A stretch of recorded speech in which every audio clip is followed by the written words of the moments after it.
Meron nagustuhang betta fish dito si Jason. So, kanina nagpaparinig siya. Gusto niyang bilhin kasi bakante yung isang aquarium.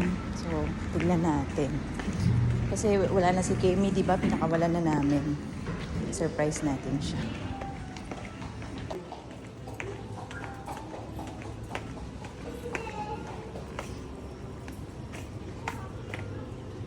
Ito yun eh. Ito yung gusto niya.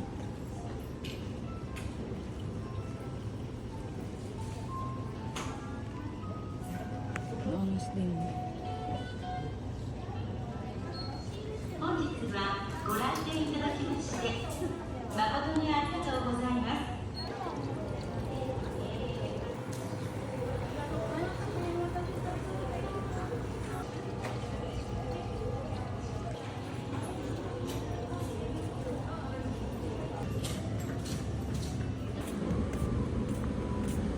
May na siya! May bahay na siya! Natatakot siya. Gomen ne. Maalog ne.